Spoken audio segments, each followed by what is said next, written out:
আসসালামু আলাইকুম। আমি ডক্টর মুন্নি মাসুমা হক কথা বলছি আপনাদের অনেকেরই পরিচিত আল মাজিদ ক্লিনিক থেকে।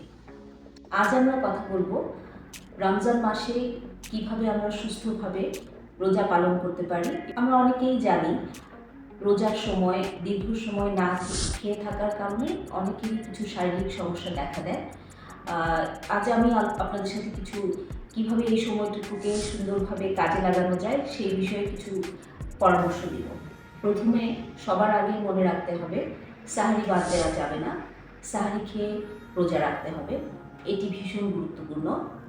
এবং দ্বিতীয়ত সাহারিতে পুষ্টিকর খাবার খাওয়ার অভ্যাস করবেন, যেমন দুধ, ওটস, কলা, এই জাতীয় খাবারগুলো শরীরে দীর্ঘক্ষণ শক্তি ধরে রাখতে সাহায্য করে।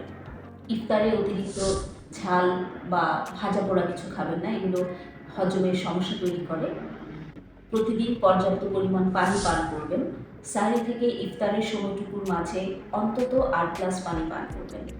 প্রতিদিন কিছু কিছু ব্যায়াম করার অভ্যাস করবেন, এতে শরীর সুস্থ এবং কর্মক্ষম থাকবে। অতিরিক্ত ঘুম বা অলসতা পরিহার করুন। ইফতারে ভারী খাবার একসঙ্গে খাবেন না, প্রথমে পানি ও খেজুর এবং এরপর হালকা ফলমূল বা স্যুপ জাতীয় খাবার খাবেন। অতিরিক্ত চা, কফি পান করবেন না এবং দীর্ঘক্ষণ রোদে কাজ করবেন না। রমজানে সুস্থ থাকতে হলে সঠিক খাদ্যাভ্যাস অত্যন্ত গুরুত্বপূর্ণ।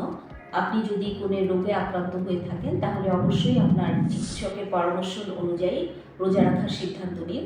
সুস্থভাবে রমজান পালন করুন। আল্লাহ আমাদের সকলের রোজা কবুল করে নিন।